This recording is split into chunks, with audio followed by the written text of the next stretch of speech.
O mito de Er, escrito lá no livro 10º da República, ele é conhecido também como o mito da reminiscência. É esquisito que o Platão fale do mito da caverna, primeiro, no livro 7º, e só depois trate do mito de Er, porque o mito de Er funcionaria como uma introdução ao mito da caverna. No mito de Er, nós vamos compreender por que todo homem, quando vem ao mundo, ele é um homem abandonado na caverna, colocado como prisioneiro na caverna. Quem é o Er? Ele era um jovem guerreiro que foi morto no primeiro dia, nas primeiras horas da batalha. Naquela batalha que a gente vê pelos cinemas antigamente, em que aqueles que estavam na linha de frente eram os primeiros que morreriam, até que a guerra fosse feita corpo a corpo, soldado a soldado. O Er morre nas primeiras horas, mas naquele tempo, um funeral de uma pessoa demorava pelo menos 12 dias. E essa guerra, essa batalha, ela dura uns 10 dias consecutivos. Depois disso é feita uma trégua, cada lado vai, sem medo de ser atacado, pegar o seu soldado morto, os cadáveres que pertencem ao seu exército. E quando chegaram no Er, verificaram que o corpo do Er, apesar de tantos dias já morto, ele estava intacto, como se não estivesse morto, mas estava morto. E aí fazem o funeral, no 12º dia, vão fazer o funeral dele, O costume era colocar o corpo numa pira e colocar 2 moedas, uma em cada olho, para que a alma daquele morto pudesse pagar o barqueiro até o Hades, o barqueiro do rio Aqueronte. E então aí se coloca fogo naquilo, o corpo é consumido, vira cinzas. Esse era o funeral de um guerreiro. Quando foram tocar fogo no corpo de Er, ele ressuscita, ele vem à vida. Então o Er é alguém que foi escolhido pelos deuses para fazer uma viagem ao mundo dos deuses, durante 12 dias. E neste capítulo, que o Er conta a respeito do que se passa por lá, é bem interessante. Então, o que ele conta? Ele conta o processo de recuperação da alma, processo da alma que se purifica, esquece de suas vidas passadas, e ela vai ficar pronta para uma nova reencarnação. É isso que o Er vai dizer. Esse momento da reencarnação, tem muito mais coisas lá, mas isso aqui é o que me interessa aqui. Nesse momento da reencarnação, as almas, elas comparecem no recinto onde está a deusa Láquesis, ou Laquesis, que é uma das filhas da grande moira, Ananke. Ela é responsável por colocar o fuso, colocar o fio no fuso. E então, todo mundo tem que passar pelo colo de Láquesis. A deusa é cega e também muda, ela não fala nada.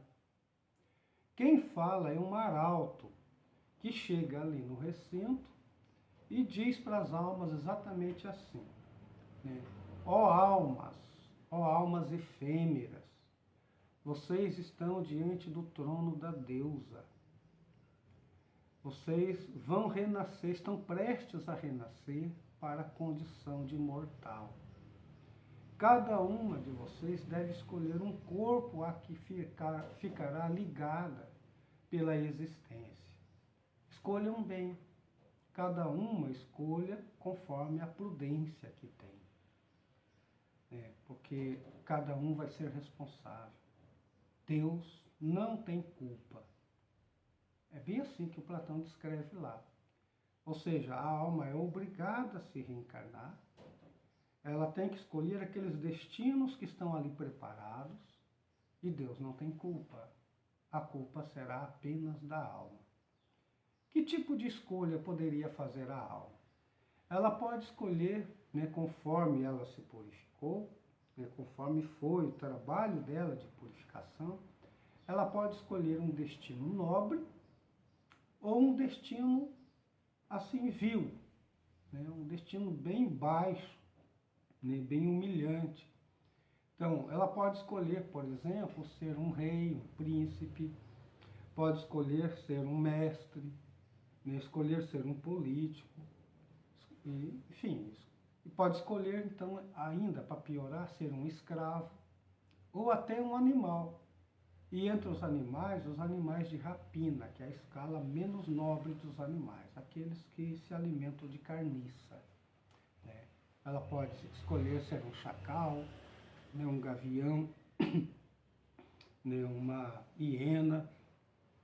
Então, que são animais assim que não são dados à convivência. Pode escolher ser um porco. Enfim, a alma vai escolher. E aí a alma, né, incorporada virá à existência. E o que ela fizer nessa existência é motivação para nova purificação depois da morte do corpo. E é isso que as almas fazem, cada uma escolhe, né, o corpo, né, e o destino que vai ter. Mas assim que a alma escolhe, ela é imediatamente expulsa, né, como homem, no caso aqui do homem, como homem ela é expulsa para uma planície deserta, chamada planície do Lete. Lete em grego significa esquecimento.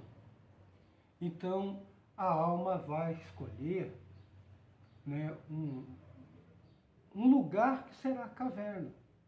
Um lugar em que ela, acompanhada do corpo, né, num lugar deserto, ela não poderá de jeito nenhum ignorar os gritos do corpo, né? Tenho fome, tenho sede, estou cansado, tenho calor, né? E a alma vai escutando isso. Ao escutar isto, ela vai dando atenção ao programa do corpo e não ao programa que ela sabia. Vai produzir na alma um tipo de amnésia da verdade que ela portava até então. A verdade suprema, né? O sumo bem. E ela vai passar a olhar os bens particulares necessários à vida do corpo. Nessa planície tem um rio, né?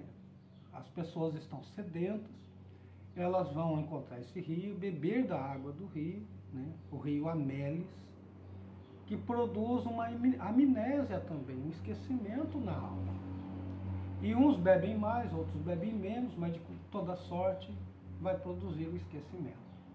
Ou seja, as almas entraram no recinto da deusa Laquesis para depois serem jogadas no mundo da caverna, enquanto homens, enquanto seres viventes aqui neste mundo. Este é o mito de Er, né? É assim que eles percebem como o homem... Então não é de livre, espontânea vontade que eles estão lá, são prisioneiros, de fato, como está lá no mito da caverna. Certo? Então esse corpo passa a ser um tropeço desde então para a alma. O corpo é uma ocasião de ignorância da alma. Certo? Então é isso. Né? Aí tem o colo de Ananke. Ananke tem outras filhas, né? São 3 filhas, né? As 3 moiras filhas de Ananke. Ananke é a necessidade, deusa necessidade. É Cloto, Láquesis e Atropos. Cloto é aquela que faz o fio, que dá existência. Né? Laquesis é aquela que coloca o fio no fuso. E Atropos é aquela que porta uma tesoura e corta o fio depois que a peça está pronta.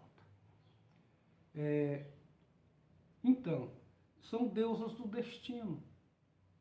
Os homens passam por essas 3 deusas, pelas filhas de Ananke, a deusa necessidade, e assim é destino, não é nenhuma liberdade para esse homem. O homem vai ter uma queda aqui.